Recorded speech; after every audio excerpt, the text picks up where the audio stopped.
فرش التراب يضمني.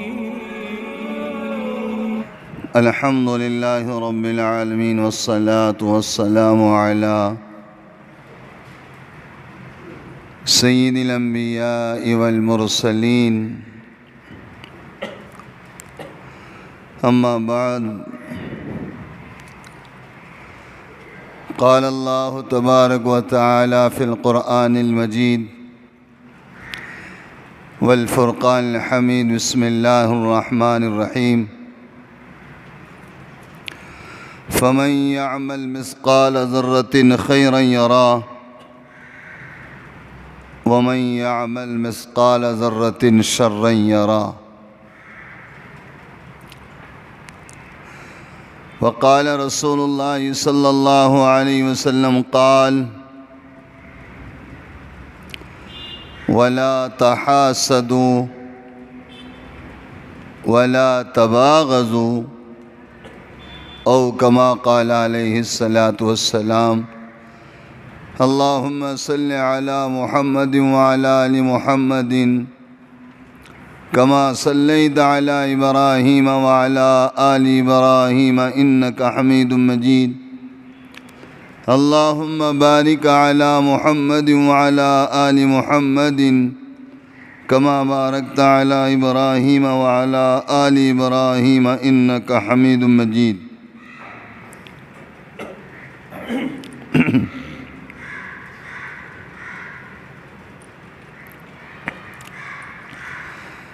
بھائیو، اللہ کے نبی علیہ الصلاۃ والسلام کے ہم لوگوں پر بہت سارے احسانات ہیں. اللہ کے نبی علیہ الصلاۃ والسلام کا احسان تو ہم ادا نہیں کر سکتے، اور یہ بھی کہنا غلط ہے کہ اگر میں جسم کی چمڑی اتار کے اگر اللہ کے نبی کو جوتی بنا دوں، یہ غلط ہے. ہم جیسے ناپاک اور ہم جیسے گناہگار کی چمڑی، اور وہ بھی اللہ کے نبی صلی اللہ علیہ وسلم کو ہم پہنائیں. لیکن بات اتنی ہے کہ ہم جتنا بھی اللہ کے نبی علیہ الصلاۃ والسلام کا احسان ادا کرنے کی کوشش کریں گے تو ہم احسان ادا نہیں کر سکتے، بلکہ اللہ کے نبی علیہ الصلاۃ والسلام سے جتنی محبت بڑھانی ہے ہم بڑھا سکتے ہیں. کیا کر سکتے ہیں؟ ہم محبت کو بڑھا سکتے ہیں. اللہ کے نبی کے احسان کو ادا نہیں کر سکتے، اور اللہ کے نبی صلی اللہ علیہ وسلم آپ علیہ الصلاۃ والسلام کی محبت اس کے بغیر کچھ نہیں ہے کہ ہم آپ پر درود پڑھیں اور درود کے ساتھ آپ سے ہم تعلق رکھیں. آج فجر کی نماز کے بعد تعلیم ہو رہی تھی، تو اس میں ایک حدیث پڑھی گئی جن کے راوی حضرت ابو ہریرہ رضی اللہ تعالیٰ عنہ. اور آپ نے جتنے حدیثیں سنی ہوگی، اکثر سب سے زیادہ حدیثوں کے راوی کون ہیں؟ حضرت ابو ہریرہ ہیں. اور حضرت ابو ہریرہ رضی اللہ تعالیٰ کی عادت مبارکہ یہی تھی کہ اللہ کے نبی علیہ الصلاۃ والسلام کے دروازے پر پڑے رہنا، آپ جہاں رہے وہاں حاضر رہنا، اور بس آپ کی ایک ایک چیز کو نوٹ کرتے، یاد کرتے، اور اللہ کے نبی علیہ الصلاۃ والسلام کی ایک ایک چیز کو محفوظ کر لیتے اور لوگوں تک پہنچانے کی کوشش اور فکر کرتے. اللہ کے نبی علیہ الصلاۃ والسلام نے فرمایا کہ مومن، ہر مومن جنت میں جانے والا ہے، مگر جنت سے محروم اس کو کر دیا جائے گا جو انکار کرنے والا ہے. اب دو باتیں یہاں جب ذکر کیا جا رہا ہے کہ ہر مومن جنت میں جانے والا ہے، ہر مومن جنت میں جانے والا ہے، لیکن آگے یوں ذکر کیا گیا مگر وہ مومن جنت میں داخل نہیں ہوگا جو انکار کرنے والا ہے۔ یا اللہ، یہ تو بڑا مسئلہ ہو گیا۔ مومن بھی کہا جا رہا ہے اور پھر یوں کہا جا رہا ہے کہ وہ مومن جنت میں داخل نہیں ہوگا جو انکار کرنے والا ہے۔ صحابہ نے عرض کیا، یا رسول اللہ صلی اللہ علیہ وسلم، وہ کون مومن ہوگا جو انکار کر کے جہنم میں چلا جاوے، جو انکار کر دے اور اپنے آپ کو جہنمی بنائے؟ اللہ ہم سب کو اس پر عمل کی توفیق عطا فرمائے۔ اللہ کے نبی علیہ الصلوۃ والسلام نے ایک ہی بات فرما دی، جو میری اتباع سے انکار کرے، کیا کرے؟ جو میری اتباع بولے تو آپ کی چاہت، آپ کی عادات، آپ کی پسند، آپ کی خوشی، آپ نے جو چاہا اور اس سے ہم نے انکار کر دیا، آپ نے جو پسند کیا اس سے ہم نے انکار کر دیا، اور آپ نے جو عمل کیا ہم نے اس عمل کو ناپسند کر دیا۔ کیا فرمایا؟ ہر مومن جنت میں جانے والا ہے، مگر وہ مومن جنت میں نہیں جائے گا جس نے انکار کر دیا۔ اور کس سے انکار؟ فرمایا جو میری اطاعت سے انکار کرے، جو میری اطاعت سے انکار کرے۔ اللہ اکبر، اللہ ہم سب کی حفاظت فرمائے۔ اب یہ تھوڑا ہم یہاں اگر 1 سیکنڈ 1-2 منٹ کے لیے رک جائیں اور یہ سوچیں کہ یا اللہ، ہم نے رسول پاک صلی اللہ علیہ وسلم کی کون سی چیز کو پسند کر کے ہم نے اس پر عمل کرنا شروع کیا ہے؟ بھئی یہ عمل اس لیے میں کرتا ہوں کہ یہ اللہ کے نبی کو پسند ہے۔ کوئی عمل ہے ہمارے پاس ایسا؟ اور یہ میں نے اس لیے چھوڑا ہوں کہ یہ اللہ کے نبی علیہ الصلوۃ والسلام کو ناپسند ہے۔ کوئی ہے؟ آگے کیا فرمایا؟ اللہ کے نبی علیہ الصلوۃ والسلام فرماتے ہیں، وہ مومن نہیں، وہ مومن نہیں، وہ مومن نہیں۔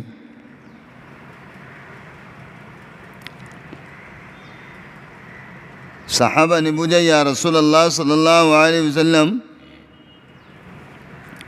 کون مومن نہیں ہے؟ فرمایا جس کی خواہش میرے دین کے تابع نہ ہو وہ مومن نہیں ہے۔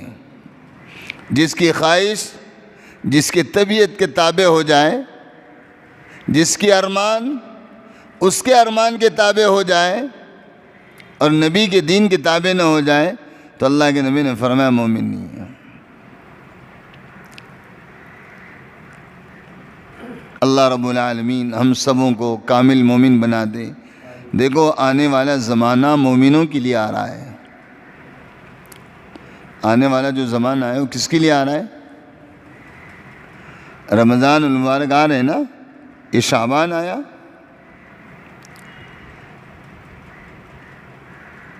اور شعبان آتے ہی سرکار مدینہ صلی اللہ علیہ وسلم ایک دعا کیا کرتے تھے۔ ویسے دعا تو آپ رجب سے شروع کرتے، لیکن شعبان میں آپ کثرت سے ایک دعا کرتے تھے، اور وہ دعا کیا فرماتے تھے؟ یا اللہ مجھے رمضان تک پہنچا دیجیے۔ کیا دعا کرتے تھے؟ بولو، اللہم بلغنا رمضان، اللہم بلغنا رمضان۔ آپ رجب سے دعا کر رہے ہیں اور وہاں دعا کیا کریں؟ اللہم بلغنا رجب و شعبان و رمضان۔ اے اللہ مجھے رجب میں پہنچا دیا ہے، اللہ مجھے شعبان میں بھی پہنچا دیجئے، اور اللہ شعبان میں پہنچا دیا ہے تو اللہ مجھے رمضان میں بھی پہنچا دیجئے۔ رمضان کا نام سنتے ہی ہمارے دل اور دماغ میں چند چیزیں آتی ہیں۔ رمضان میں بھی اب کیا کیا انتظام کرنا ہے۔ سب سے پہلے رمضان آ رہا ہے تو رمضان میں انتظام یہ کرنا ہے کہ راشن پانی کی تیاری کر لو۔ رمضان کا نام سنتے ہی فوراً کھانے پینے کا سامان جمع کر لو، اور رمضان کا ذکر سنتے ہی اب رمضان آ رہا ہے تو اب امی کو بھی کپڑے لینے پڑیں گے، بیوی کو بھی لینے پڑیں گی، بچوں کو بھی کپڑے لینے پڑیں گے، ابو کو بھی کپڑے لینے پڑیں گے، اس لیے کہ رمضان آ رہا۔ حالانکہ یہ ساری چیزوں کی کوئی ضرورت نہیں ہے۔ اللہ کے نبی علیہ السلام شعبان میں کثرت سے روزہ رہتے تھے اور کثرت سے رات کو جاگتے تھے۔ اللہ کے نبی علیہ السلام شعبان کا مہینہ آیا، آپ عبادت میں بہت زیادہ اضافہ فرماتے تھے، اور وہ یہ اس لیے کرتے تھے کہ رمضان کی عبادات میں سہولت ہو جائے۔ دیکھو، عادت بنے گی تو تراویح میں کھڑا ہونا آسان، بھوکا رہنے کی عادت بنے گی تو روزہ رکھنا آسان، مسجد میں رکنے کی عادت بنے گی تو اعتکاف میں بیٹھنا آسان۔ رمضان کی تیاری ان کے نزدیک یہ تھی کہ اب اس نفس کو، یہ جان کو، اپنی طبیعت کو یہ عادت ڈالی جائے کہ اب رات کو جلدی اٹھنا ہے اور رات میں دیر سے سونا ہے، اور دن بھر بھوکا رہنا ہے، اور رات بھر آدھی رات تک اللہ کے سامنے کھڑے ہو کر قرآن سننا ہے، تراویح پڑھنی ہے، اپنے آپ کو عبادت کرنے کا اور عبادت کے لیے تیار کرنے کا، ایک عادی بنانے کا یہ شعبان کا مہینہ ہے نا۔ لیکن شعبان کے مہینے میں ہم لوگ رمضان کا ذکر سنیں تو ہمارے دل و دماغ میں بس کھانے پینے کا چکر رہتا ہے، اور شیطان تو بڑا برا ہے نا، اور اللہ نے صاف فرمایا یہ بدماش اتنا ہے، ہر موڑ پر آپ کا یہ دشمن ہے، ہر موڑ پر یہ آپ کا دشمن ہے، ہر نیکی کے وقت میں یہ آپ کو لا کر کچھ تو سکھائے گا۔ ایک تو نیکی کرنے دیتا نہیں، اور عین نیکی کے وقت میں نیکی کو خراب کرے گا۔ اس لیے شیطان سے مقابلے کی بھی طاقت آ جائے، اس کے لیے شعبان کے مہینے میں ہم لوگوں کو پوری رمضان کی تیاری کرنی ہے۔ آدمی کبھی بھی یہ نہ سوچے کہ میں شیطان کی مانتا ہی نہیں، اور شیطان کیا ہمارے آڑ میں آ جائے گا۔ ایک مرتبہ ایک امام صاحب، غالباً امام مالک رحمۃ اللہ علیہ، نام سنے نا آپ نے، یہ بڑے پائے کے امام ہیں۔ امام صاحب ایک مرتبہ ایسے ہی ایک ندی کے کنارے پر، میری بات دھیان سے سن لیں، ندی کے کنارے پر امام صاحب بیٹھے ہیں، نہیں، امام صاحب ندی کے کنارے سے چل رہے ہیں، تو چلتے چلتے دیکھا کہ ایک درخت کے نیچے ایک شیطان ہے۔ آپ نے بھی کبھی دیکھا؟ دیکھیں، شیطان دیکھا نا؟ نہیں دیکھا، ہے تو معلوم ہے نا، شیطان ہے تو معلوم ہے کہ نہیں؟ دیکھا نہیں، لیکن اللہ کا شکر ہے کہ اللہ نے اس کو ہماری نظروں سے چھپا کے رکھا۔ اور شیطان اگر ہم کو دکھنا شروع ہو جائے تو، ہاں، شیطان اگر اپنے کو دکھنا شروع ہو جائے تو پھر بازارہ جانا بند، کپڑے کی دکانوں میں جائیں گا کون، اور گاڑیاں پہ پھریں گا کون؟ شیطان کوئی اچھی چیز ہے کیا؟ اللہ نے سب سے زیادہ برا شیطان کو بنایا، اس کی صورت کو اللہ نے خبیث بنا دیا، اس کے اخلاق کو اللہ نے خبیث بنا دیا، اس کے جسم کے اندر اللہ نے بدبو کو ڈال دیا، اس کے چہرے کو اللہ نے ڈراؤنا بنا دیا۔ اس لیے کبھی کسی نے اگر کہیں تصویر نکالی ہو یہ شیطان کی ہے تو خوبصورت تصویر نکالا کسی نے؟ کیسی تصویر نکالتے؟ ایک طرف ناک ہے تو ایک طرف کان ہے، ایک طرف ہے کہ نہیں؟ تو وہ شیطان بیٹھا تھا۔ اللہ تعالیٰ کیا کرتے ہیں، اپنے اولیاء کو بعض مرتبہ کچھ چیزیں دکھا دیتے ہیں۔ اسی لیے ہم لوگوں کا اس بات پر اطمینان ہونا چاہیے کہ کرامت یہ اولیاء اللہ کی ہوتی ہے، ہم سب کی نہیں۔ الکرامت حق، کرامت بھی حق ہے۔ تو امام صاحب جا رہے تھے، چلتے چلتے دیکھا تو وہ شیطان بیٹھا ہے، اور جتنا شیطان علماء کو جانتا ہے اتنا عوام کو نہیں جانتا، یہ یاد رکھو۔ شیطان کا سب سے پہلا نشانہ عابد نہیں ہے، یہ تو کبھی بھی فیل ہو سکتا ہے، کبھی بھی مٹھی میں آ سکتا ہے۔ مٹھی میں کون نہیں آئے گا؟ جلدی آئے گا تو وہ بھی، اس کے پاس اتنے حربے ہیں، اتنے حربے ہیں، اس کے پاس 99 ڈاؤ ہیں۔ کتنے ڈاؤ؟ اور وہ سارے نورانی ڈاؤ ہیں، برے نہیں، نورانی، دکھنے میں بہت اچھے ہیں، لیکن اس پر جب آدمی چلا جاتا ہے تو فیل ہو جاتا ہے۔ اللہ ہم سب کی حفاظت فرمائے۔ تو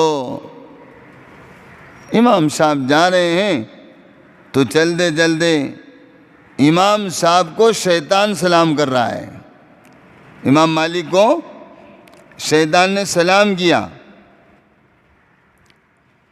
تو انہوں نے دیکھا ارے یہ مردود یہاں بھی بیٹھا ہے اور ایک جالا بن رہا ہے۔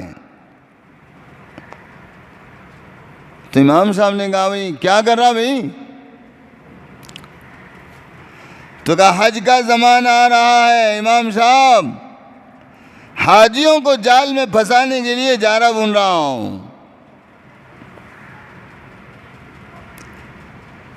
حاجی ایک ایسا شخص ہے اگر اس نے ارکان مکمل کر کے آ گیا اور کوئی لڑائی جھگڑا نہیں کیا، نظر زبان کی حفاظت کر کے ارکان مکمل کر کے اگر آ گیا، اللہ اس کو ایسا پاک کر دیتے ہیں جیسا کہ آج ہی وہ اس کی اپنی اماں کی پیٹ سے پیدا ہوا۔ گناہوں کو بالکل اللہ تعالیٰ دھوڑ دیتے ہیں۔ اور اگر حاجی وہاں پھنس گیا تو اللہ اتنا مردود بنا دیتے ہیں، اللہ اتنا مردود بنا دیتے ہیں کہ سارے گناہ گاروں کا سارا گناہ اس پر پھینک دیتے ہیں۔ اسی لیے حاجی کو کہا جاؤ تو نظروں کی حفاظت کرو، جھگڑا مت کرو، سمجھے کہ نہیں؟ وہاں پر زور سے چلا کر باتیں مت کرو، احترام کرو اللہ کے گھر کا۔ بہرحال وہ ایک مضمون مستقل الگ ہے۔ تو شیطان نے کہا حج کا زمانہ آ رہا ہے، ادھر سنو، شیطان نے کیا کہا؟ حج کا زمانہ آ رہا ہے، حاجیوں کو پھنسانے کے لیے جا رہا بن رہا ہوں۔ تو امام صاحب کیا بولے معلوم؟ ہمارے لیے بھی کوئی جانا ہے کیا؟ ہے نا؟ کبھی آدمی نہیں سوچنا کہ مجھے شیطان نہیں بہکا سکتا، کبھی نہیں سنا۔ تو اس نے امام صاحب کو نیچے سے اوپر تک دیکھا اور امام صاحب کو بولا امام صاحب آپ کو جالے کی کیا ضرورت ہے، آپ تو بغیر جالے کے آ جائیں گے۔ کس کو بول رہا انہیں؟ امام مالک کو بول رہا ہے، امام مالک کو، جنہوں نے قرآن پڑھا، قرآن سمجھا، قرآن سمجھایا، جنہوں نے حدیث پڑھی، حدیث لکھا، حدیث سکھایا، جن کی راتیں اللہ کے سامنے گزرتی تھی اور دن تبلیغ میں گزرتا تھا، دن لوگوں کی اصلاح میں گزرتا تھا، 3 گھنٹہ مراقبہ کیا کرتے تھے، وہ امام صاحب کو یہ بول رہا ہے مردود کہ امام صاحب آپ کو جانے کی کیا ضرورت ہے؟ ارے کہ جاؤ، آپ تو بغیر جال کے جال میں آ جائیں گے۔ چلے امام صاحب بیچارے گئے، وہ اپنے کام میں لگ گیا، وہ اپنا چلے گئے۔ چند دنوں کے بعد دیکھا کہ وہ شیطان وہیں بیٹھا ہوا ہے اور امام صاحب ادھر سے تشریف لا رہے ہیں، اور جس سمندر کے کنارے پر بیٹھے ہوئے تھے، جس ندی کے کنارے پر بیٹھے ہوئے تھے، وہ ندی کا پانی بڑھ گیا۔ کیا ہو گیا؟ ندی کا پانی۔ اور ایک بوڑھی عورت اس ندی کے کنارے پر بیٹھی ہوئی ہے اور بول رہی ہے، بیٹا جدھر تم جا رہے ہیں نا، مجھے بھی ادھر جانا ہے، ذرا مجھے بھی لے چلو نا۔ ایسے وقت میں آپ کی انسانیت کیا کہے گی؟ لے جانا چاہیے نا اماں کو، نانی ہے اپنی، یہ تو دادی ہے، یہ تو اپنی بہن ہے، یہ تو میرے ماں جیسی ہے کہ نہیں ہے؟ لیکن تمہاری شریعت کیا بولتی؟ یہ سارے جملے تو وہ بولے گا جس کے سامنے شریعت نہیں ہے، لیکن جس کے سامنے شریعت ہے وہ کیا بولے گا؟ اماں، تمہاری جان کی حفاظت سے زیادہ مجھے تو اپنے ایمان کی حفاظت کی ضرورت ہے۔ بات یہ ہے، شاید تم اگر سفر نہ کر سکو تو تم مر جائیں گے، یا تم سفر کرنے لگو تو ڈوب کر مر جائیں گے، لیکن امی جان بات تو یہ ہے، اگر میں نے آپ کا ہاتھ پکڑا تو میرا تو ایمان ہی ختم ہو جائے گا۔ لیکن بعض اوقات آدمی کا دماغ کام نہیں کرتا ہے۔ امام صاحب کے دماغ میں یہ آیا کہ بیچاری بوڑھی عورت ہے جس کے چہرے پر جھلڈیاں پڑ چکے ہیں، کمزور عورت ہے، چلو ہم اس کو لے کر چلتے ہیں۔ اس بوڑھی کو کہا کہ اماں جان آپ آگے آگے چلیے، میں آپ کے پیچھے پیچھے چلتا ہوں۔ تو اس نے کہا بیٹا مجھے پانی سے ڈر لگتا۔ کہنے لگے ٹھیک ہے میں آگے آگے چلتا ہوں، آپ پیچھے پیچھے چلیے۔ کہنے لگے بیٹے کہیں ایسا نہ ہو جائے کہ آپ آگے نکل جائے اور میں پانی میں بہہ کر چلے جاؤں۔ اب کیا راستہ؟ تو امام صاحب نے کہا ٹھیک ہے امی جان آپ ایسا کرو، آپ میرے کاندھے پر سوار ہو جاؤ اور میں آپ کو لے کر چلتا ہوں۔ وہ مردود تو وہیں انتظار کرتے بیٹھا تھا۔ امام صاحب نے کاندھے پر بٹھایا، اور کاندھے پر بٹھا کر جیسی ہی بیچ ندی میں امام صاحب نے اس بڑھیا کو لے کر آ گئے تو شیطان حاضر ہو کر کہنے لگا امام صاحب میں نے آپ کو بولا تھا نا آپ کو جالے کی ضرورت نہیں ہے۔ اب آپ کا ایمان کہاں ہے بتائیے، آپ کا دین کہاں ہے بتائیے، آپ کی شریعت کہاں ہے بتائیے۔ اللہ نے کہا چاہے عورت بوڑھی ہو چاہے جوان ہو، کسی بھی عورت کے ہاتھ میں ہاتھ ملانا، کسی عورت کو ٹچ کرنا، شریعت نے کسی عورت کے کندھے پر سوار ہونا یا عورت کو کندھے پر سوار کرنا یہ تو حرام قرار دیا ہے۔ اور امام صاحب آپ اس بوڑھی عورت کو لے کر چلے آ رہے ہیں، بتاؤ آپ کا دین کہاں ہے اور آپ کی شریعت کہاں ہے؟ امام صاحب نے کہا مردود بات یہ ہے کہ یہ بوڑھی عورت اپنے جان کھو بیٹھتی تھی، اس لیے میں نے رحم کر کے اس کو لے آیا۔ کہنے لگا مولانا امام صاحب اب شیطان ان سے بحث کر رہا ہے اور کہہ رہا ہے دیکھیے بات یہ ہے، اگر آپ کے ایمان بچانے میں کسی کی جان جا سکتی ہے تو اس کی جان بچانا فرض نہیں ہے، اپنا ایمان بچانا فرض ہے۔ کیا بچانا فرض ہے؟ ایک آدمی کو قتل کیا جا رہا ہے، ایک آدمی کی جان جا رہی ہے، لیکن اب بات یہ ہے اب اس کی جان بچانا یا ایمان بچانا کیا فرض ہے؟ تو آپ کیا جواب دیں گے؟ وہ اس کی جان بچانا فرض ہے؟ نہیں، آپ کو اپنا ایمان بچانا فرض ہے۔ اب رمضان المبارک آ رہا ہے، اب رمضان المبارک میں مبارک روزے ہوتے ہیں، مبارک اعمال ہوتے ہیں، لیکن بہت نازک بات میں کہنے جا رہا ہوں میرے بھائیوں۔ ہم سحری میں ہمارے بھابھی کو کہتے ہیں بھابھی جان دسترخوان لگاؤ، بھابھی جان ذرا افطار کو لگاؤ،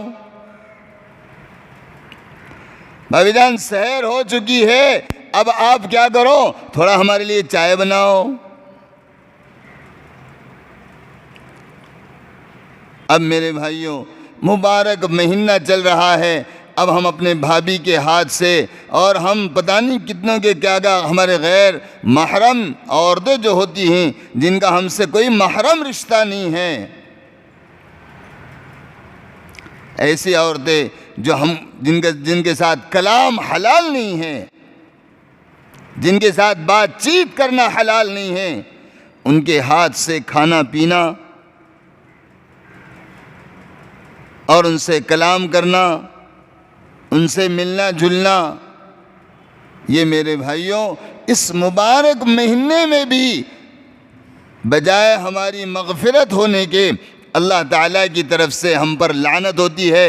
افطار کے وقت میں جس دسترخوان پر کوئی دیور بھابھی بیٹھ کر یا کوئی چچیری بہن بھائی بیٹھ کر، ارے وہ تو میری چچا کی بچی ہے اور ہم ایک ہی گھر میں رہتے ہیں، وہ میری چچیری بہن ہے اور وہ میری بہن ہے، کیا مسئلہ ہے ہم دونوں کے دسترخوان پر بیٹھنے کے؟ نہیں، تمہارے پیدا کرنے والے رب نے منع کر دیا، قانون بنایا، نہ بھائی کے بیوی کے ساتھ بیٹھ کر افطار کر سکتا ہے، نہ اپنے چچا کے بیٹی کے ساتھ بیٹھ کر افطار کر سکتا ہے، نہ اپنے ماموں کے بیٹی کے ساتھ بیٹھ کر افطار کر سکتا ہے، اور نہ اس کے ساتھ بیٹھ کر سحری کر سکتا ہے۔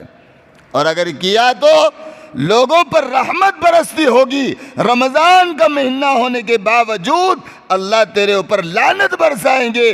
رمضان میں کوئی مر جائے، وہ تو لوگوں نے لکھا ہے، لوگوں نے کہا ہے کہ رمضان میں اگر کوئی مر جاوے تو مغفرت نہیں ہوتی، لیکن رمضان کے بعد اس سے سوالات جوابات ہوتے ہیں۔ لیکن یہ ملعون اگر مر جاوے رمضان میں، تب تو اس کے قبر کے عذاب کو جاری کرا دیا جائے گا، حتیٰ کہ سوالات اس سے بعد میں کیے جائیں گے، بات الگ ہے۔ تو میں عرض یہ کرنا چاہ رہا تھا، رمضان آ رہا ہے، اس کی تیاری کیا ہے؟ سب سے بڑی تیاری یہ ہے کہ بس میرا لقمہ حلال کا ملنا چاہیے، اور میں میرے بال بچوں کو بھی لقمہ حلال کا کھلانا۔ پہلے لوگوں کو اس بات کی فکر تھی کہ لوگ یہ چاہتے تھے میرے بچے کے پیٹ میں، میرے بیوی کے پیٹ میں حرام کا لقمہ نہیں جانا چاہیے، لیکن اب لوگوں کی اس بات کی فکر نہیں رہی۔ کیا کما رہا ہوں؟ اور جتنا زیادہ دھوکے سے اور جتنا زیادہ دھوکہ دے کر آدمی کمائے، اس پر بہت زیادہ خوش ہوتا ہے آدمی۔ تین چیزیں کتنی بری ہیں بتاؤ؟ شیطان کے نزدیک اچھی ہیں، اللہ کے نزدیک بری ہیں۔ کتنی چیزیں؟ بولو منہ کھول کے، کتنی چیزیں؟ تین چیزیں اللہ کے نزدیک بہت بری ہیں اور شیطان کے نزدیک بہت اچھی ہیں۔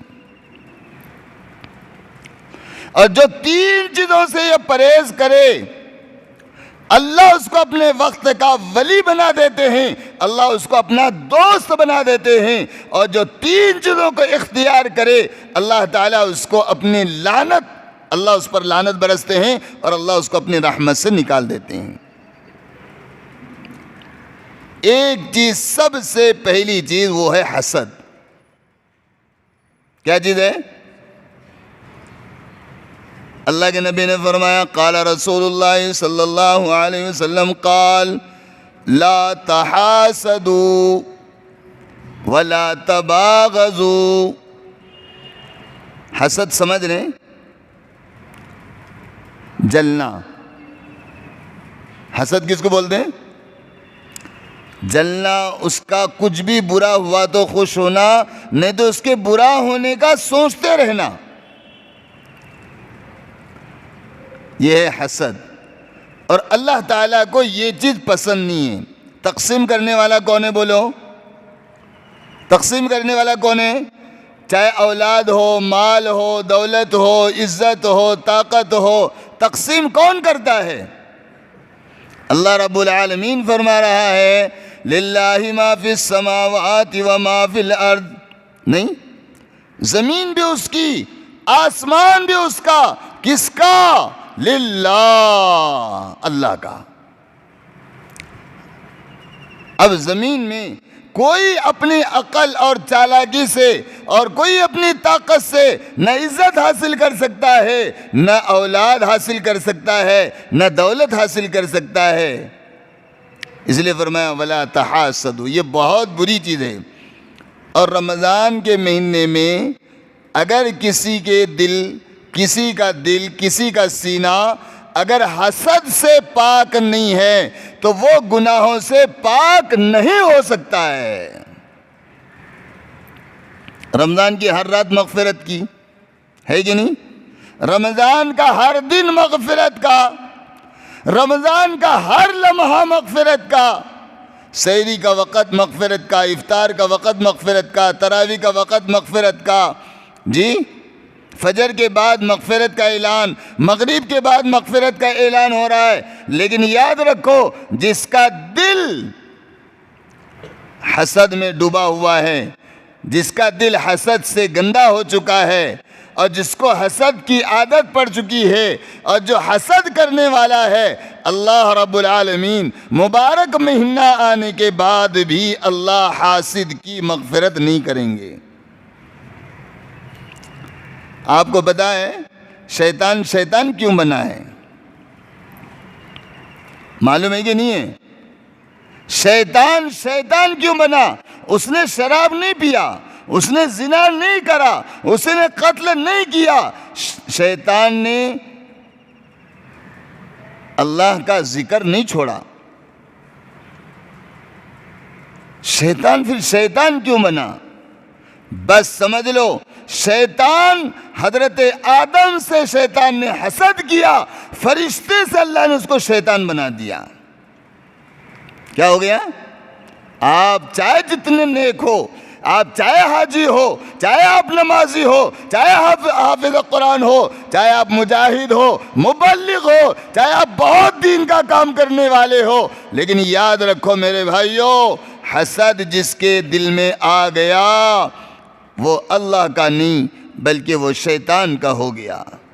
حسد کرنے والے اللہ والے نہیں ہیں، یہ شیطان کی جماعت کے لوگ ہیں. اس لیے اللہ سے دعا کیا کرو، اللہ کریم ہمارے دلوں میں کینہ حسد آ جانے سے، کسی کے بارے میں کوئی برا خیال آ جانے سے، یا اللہ ہم اپنے آپ کو کسی سے بہت زیادہ اچھا سمجھ جائیں، یا اللہ اس سے ہماری حفاظت فرما. اللہ ہم تو بس ہر وقت اللہ کے فقیر بن کر رہنے کی اور فقیر جیسا رہنے کی اور اپنے آپ کو حقیر سمجھ کر جینے کی اور رہنے کی کوشش اور فکر کیا کرو. سمجھ میں آیا؟ ایک چیز. دوسری چیز اللہ کے نزدیک کیا بری ہے؟ دھوکہ. کیا برا ہے اللہ کے نزدیک؟ بولو نا منہ کھول کے. دھوکہ دینا اچھی چیز ہے؟ دھوکہ دینا اچھی چیز ہے. اور اللہ کے نبی علیہ السلام نے کیا فرمایا معلوم؟ مومن وہ ہے جو دھوکہ دیتا نہیں، دھوکہ کھاتا نہیں. مومن کیا ہے؟ ذرا ہوشیار رہنے کی بھی ضرورت ہے. دھوکہ دیتا بھی نہیں، لیکن دھوکہ کھانے والا تو مومن ہو سکتا ہے، لیکن دھوکہ دینے والا مومن نہیں ہو سکتا.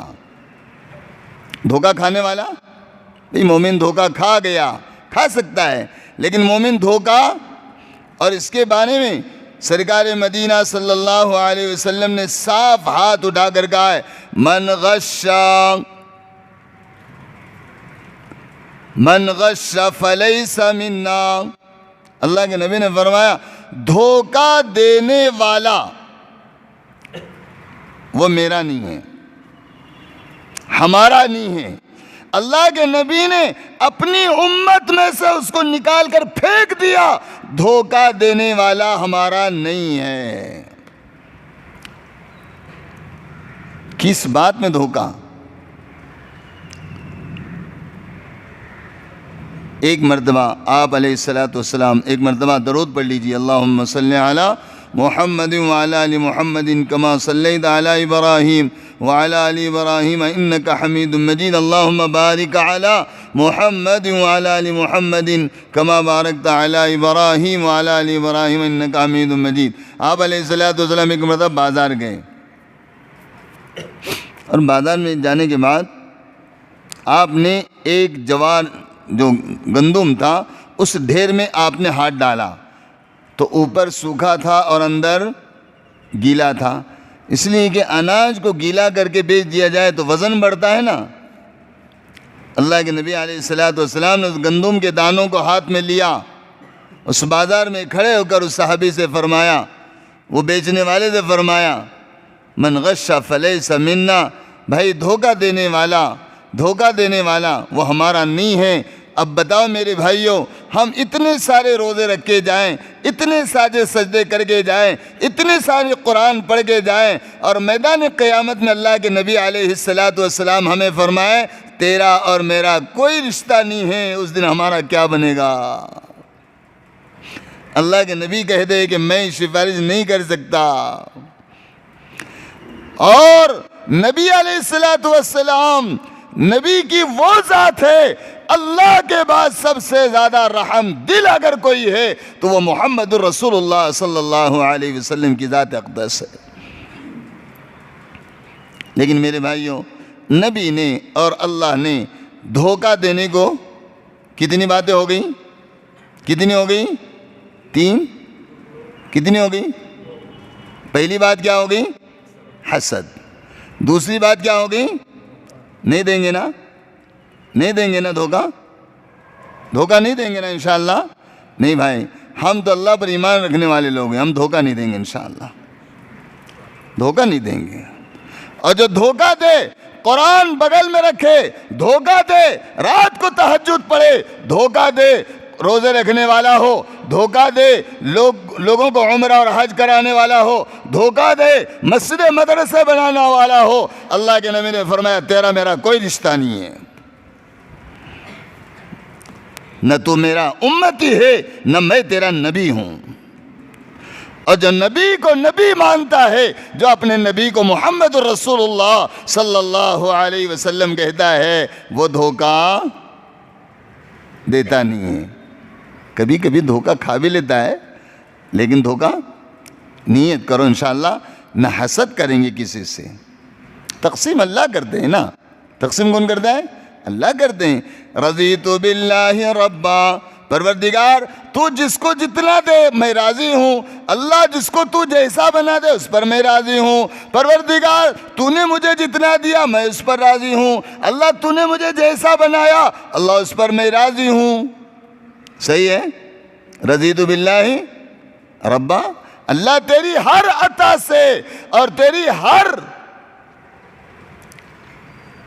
تیرے ہر کام سے اللہ میں راضی ہوں۔ رضیت باللہ ربا، اس لیے وبالاسلام دینا، میرا دین اسلام ہے۔ اور اسلام مجھے کس نے دے کر گیا؟ وبالاسلام دینا وبمحمد النبی صلی اللہ علیہ وسلم، اور میرے تو رہبر اور میرے تو رسول اور میرے تو پیغمبر وہ سیدنا محمد رسول اللہ صلی اللہ علیہ وسلم ہے۔ اور تو نے فرمایا میرے رب وَمَا آتَاكُمُ الرَّسُولُ فَخُذُوهُ، بات تو یہ ہے تو نے کہہ دیا میں نے تمہارے پاس میرا حبیب بھیجا ہوں، جو دے دے لے لو، جس سے منع کرے اس سے بچ جاؤ۔ نبی نے منع کیا دھوکہ دینے سے، بچیں گے انشاءاللہ، نہیں دیں گے نا دھوکہ۔ اور دیے ہو کسی کو تو ابھی معافی کر لو، ابھی کسی کو دھوکہ دیے ہو ابھی معافی مانگ لو، اور سجدوں سے تم کو معاف نہیں کیا جائے گا، یاد رکھو۔ تسبیحات سے تمہیں معاف نہیں کیا جائے گا، یاد رکھو۔ روزوں سے تمہیں معاف نہیں کیا جائے گا، یاد رکھو۔ معافی تو جس کے ساتھ تم نے غداری اور بدمعاشی کی ہے اس سے معافی مانگیں گے تو اللہ تمہیں معاف کر دیں گے، اور معافی اس سے نہیں مانگیں گے اور رب سے معافی مانگتے رہیں گے، اللہ تمہیں معاف نہیں کریں گے۔ اور تیسری چیز کیا ہے؟ جھوٹ۔ تیسری چیز کیا ہے؟ بولو، آپ میں کوئی جھوٹ تو نہیں بولتا نا؟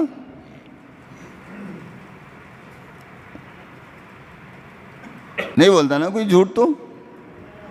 اللہ کے نبی علیہ الصلوۃ والسلام کے بعد ایک صحابی رسول آئے اور سوال کیا، یا رسول اللہ صلی اللہ علیہ وسلم، کیا مومن شراب پینے والا مومن ہو سکتا ہے؟ اللہ کے نبی نے فرمایا ہو سکتا ہے۔ اسی لیے تو مومنوں کو کہا نا، مومنوں تم شراب کے قریب مت جاؤ، اگر جاتے ہو تو مت جاؤ۔ پھر کیا کہا؟ یا رسول اللہ صلی اللہ علیہ وسلم، کیا مومن زانی ہو سکتا ہے؟ اللہ کے نبی نے فرمایا ہاں ہو سکتا ہے۔ اسی لیے فرمایا لا تقربوا الزنا، زنا کے قریب مت جاؤ، گناہ کی چیز ہے، مت جاؤ۔ پھر پوچھا گیا، یا رسول اللہ صلی اللہ علیہ وسلم، یہ تو بتلائیے کیا مومن جھوٹا ہو سکتا ہے؟ اللہ کے رسول صلی اللہ علیہ وسلم نے فرمایا، او میرے صحابی، جھوٹ بولنے والا مسلمان نہیں ہو سکتا اور جھوٹا مومن نہیں ہو سکتا۔ جھوٹا، میں داڑھی رکھوں نا جی، داڑھی پر ٹوپی پر فیصلے نہیں ہیں، فیصلے کس پر ہیں؟ اللہ کے قانون پر، اور اللہ کا نبی فرما رہا ہے، اور اللہ فرما رہا ہے، اور اللہ قرآن اتارا، اور قرآن میں اللہ نے اعلان کر دیا یہ قرآن قیامت کے دن اللہ کے عرش کے پاس بھی ہوگا اور مومن بھی ہوگا۔ قرآن کہہ رہا ہے، اور قرآن میں اللہ اپنا ارشاد بیان کر رہا ہے، اور اللہ فرما رہا ہے لعنت اللہ علی الکاذبین۔ بات پکی ہے؟ قرآن کا ایک حرف بھی تو غلط نہیں ہے نا، ایک زیر بھی غلط نہیں ہے نا، ایک نقطہ بھی غلط لگا ہوا نہیں ہے نا۔ اللہ کہہ رہا ہے لعنت اللہ علی الکاذبین۔ اور لوگوں یاد رکھو، اگر تم مومن ہو اور اپنے آپ کو مومن سمجھتے ہو تو جھوٹ سے پرہیز کرو۔ کس سے پرہیز کرو؟ اب بعض لوگ تو یہ بول رہے ہیں، مولانا او مولوی صاحب، او حاجی صاحب، تمہارا دماغ خراب ہو گیا ہے، جھوٹ کے بغیر تو اب دھندا ج نہیں ہے۔ کیا بول رہا ہے؟ تو مطلب یہ ہے تو نے دھندا رزق کے ملنے کا ذریعہ جھوٹ کو بنایا ہے، تیرا ایمان تیرا رب پر نہیں ہے۔ جھوٹ کیوں بولتا ہے؟ نفع کے لیے۔ جھوٹ کیوں بولتا ہے؟ نفع کے لیے، فائدے کے لیے۔ لیکن یاد رکھو، جھوٹ آپ کو ایمان سے خالی کر دیتا ہے، جھوٹ آپ کو اللہ کی لعنت میں داخل کر دیتا ہے، جھوٹ کل قیامت کے دن اللہ کے نبی سیدنا حضرت محمد رسول اللہ صلی اللہ علیہ وسلم کی شفاعت سے محروم کرا دے گا۔ اس لیے میرے بھائیوں، جھوٹ سے اپنے آپ کو بچانے کی اور بلکہ جھوٹ سے بچنے کی کوشش بہت زیادہ کرنا چاہیے، جھوٹ تو نہیں بولنا چاہیے۔ اللہ کے نبی کہہ رہے ہیں، اللہ کے نبی کا فیصلہ ہے، مومن جھوٹا۔ اب رمضان کس کے لیے آ رہا؟ بولو، کس کے لیے آ رہا؟ جھوٹوں کے لیے۔ رمضان کس کے لیے آ رہا؟ دھوکہ دینے والوں کے لیے۔ اور دھوکہ دینے والے اگر رمضان میں رہے، جھوٹ بولنے والے رمضان میں رہے، حسد کرنے والے رمضان ان کو مل بھی جائے تو رمضان سے ان کا فائدہ کیا ہوگا؟